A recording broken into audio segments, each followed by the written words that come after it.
Hello everyone, I'm Dionysios and we're here today with Orlando, and today's topic is SIA license and whether it is still relevant or obtainable by non-Brits. Mate, I'm sick to death of hearing about the SIA licenses. The SIA license has been how can we put it, a cluster since it came out. But everybody seems to think it's a be-all and end-all of the close protection business. It's not. Most courses are crap. They give them away in UK to people that's been unemployed for too long. If you've been unemployed for 3 months, you can get an SIA. They'll give you an SIA course so you can go and, instead of being unemployed, be a bodyguard. So that's the value of an SIA course. Now, since before Brexit, and everybody knew this since before Brexit, that it would be questionable whether non-British resident citizens could get the SIA license. Well, you know what? If you're not a British resident, if you don't have the right to work or live in the UK, you cannot get an SIA license. That's gone. Those days have gone. And people knew this before Brexit, but a lot of unscrupulous companies were still telling people, do our courses, get the license, etc.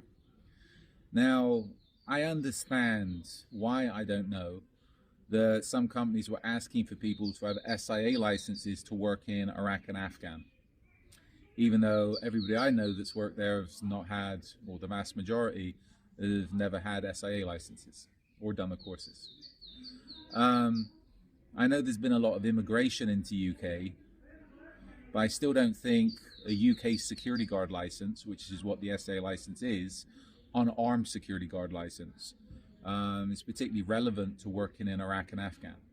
As I said, I know there's a lot of Iraqis and Afghanis in UK now, but I still don't think the country's gone total Middle East yet. So if you want an SIA license, the only way you're going to be able to do it is to get permission to work and live in the United Kingdom. Apart from that, you cannot have an SIA license. You can do a course. You know what? Monkeys can do courses, so...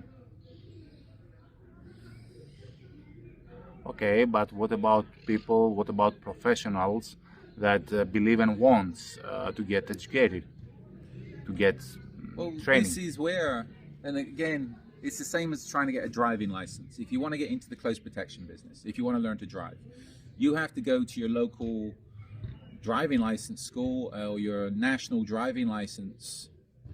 People approved to give you that national driving license, pass your driving test, and you get a license from your own country. This is where I know one of the things with the SIA license, it's the only close protection license, one of the very few government close protection licenses. And again, the standards is low because I said, if you're unemployed for over 3 months in UK, they'll give you an SIA course. So this is where, if you want to get into the security business, close protection business, in all countries, you're going to have to get your local security license. So first of all, work out how you're going to get your local security license, if you can get it. Once you've got that, then look for other training. Now, when I was in US, we were offering 4-day CP courses and 8-day CP courses. Why was we not offering anything longer? Well, people could not afford to take, 8 days for a lot of people is a long time to take off work. And that time they're taking off work, they're not earning, they're paying for a course, they're paying food, they're paying accommodation, etc. In UK, and I think France, they've got the longer courses. I think the French license is like a month-long course. How can people afford to do it? Well, the government pays them to do it. They can get grants, they can get government funding, the government will help pay their accommodation, etc., etc. In most other places, the government is not going to give you money to do a month-long course. That's where most of the courses we provide are shorter courses, because our clients generally have to pay for things themselves. The government is not going to give them free money and free courses, so most people can afford to take extensive time off work, pay for courses, pay for food and accommodation, and not be earning. So one of the issues I see now is everybody wants these accredited courses. The only place they're coming out of is UK. And we were looking to offer them recently, But again, people don't want to pay out of their own pockets to do these courses. It's a lot of money for a lot of people, especially if you're in the security business. So I see there being a void now in Europe. It's not a void in the US because the SIA means BS, means nothing in US. But I don't think many Americans are particularly interested in it. There's going to be a void in Europe now of people being able to get proper training. So you're going to have a lot of people out there untrained trying to get into the close protection business. Okay, so what will that cause if you have untrained people getting into the close protection business, and what is the cure for that? Well, the thing is, it's going to go back to being, it's a mess as it is at the moment. There was some very good schools out there before the SIA and before everybody wanted accredited courses, good local schools. And I tell people, if you're looking to work in whichever environment, find a training provider that knows how to work in that environment. Because again, working in different countries, you need to know how to operate in that country. This is where I don't understand why people are asking for an unarmed British security qualification to work in Iraq and Afghan. I know people were doing, what was it, the hostile environment close protection firearms course or whatever BS.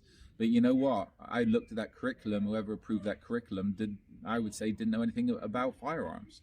You don't have to use firearms to do that firearms course. That sums, you can do it airsoft. That sums up how ridiculous that firearms course is, but it's a British qualification, so okay. I'm not going to say it's all ridiculous, but about 90% of it is. Okay, and since we are living in the online world these days, is there anything that Risks Incorporated can provide? You know what? We offer online courses. We still offer the protective surveillance courses. Physical, but there's only so much as far as close protection is concerned you can do online. You can do a lot of the theory, the research, etc., the planning, the preparation, but you need to get out and do the physical courses. You cannot do everything online. Just backing up, what I should have said this now is, I'm not sure if I said it because I'm getting old and I forget things. There used to be some good schools in Europe, but a lot of them closed because of this SIA BS. Those schools need to open back up again, and there needs to be more regional training providers. There's plenty of experienced guys out there that's used to working in their own countries, and these people need to get back into business because I see there being a need for the smaller training schools to open up again that's offering good quality training. It might not be accredited, because the only places that seem willing to accredit this type of stuff are people out of the UK. And I'd say whoever the training, the accrediting companies there are bought and paid for. So you turn up with a common sense course, I don't think they'd particularly want it. So these regional training providers need to start up again. That way there's going to be at least a pool of people that have some training, that have some, how can I put it, that have a good foundation to get into the close protection business. And from a service provider, you can have a pool of people that actually can operate in the areas that you're operating in and in the countries you're operating in. Okay, but one last question about that. But okay, those regional operators, as you describe them, will know the laws and the regulations of where they operate.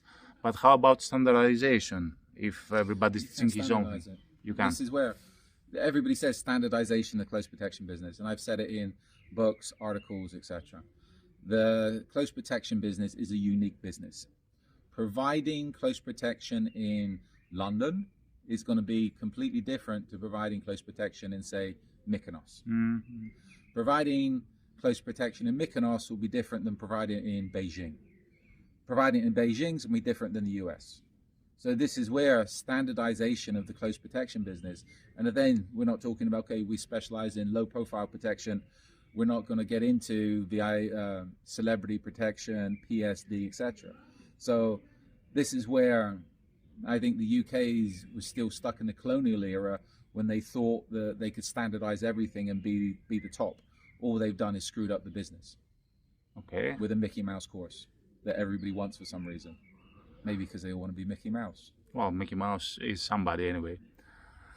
Okay, thank you very much for your time. I hope you enjoyed what you saw and that you learned something new today. If you want to reach out on the comment section, you can use it for a relevant question, and you can always subscribe, like, share, and all this social media stuff. Thank you very much again.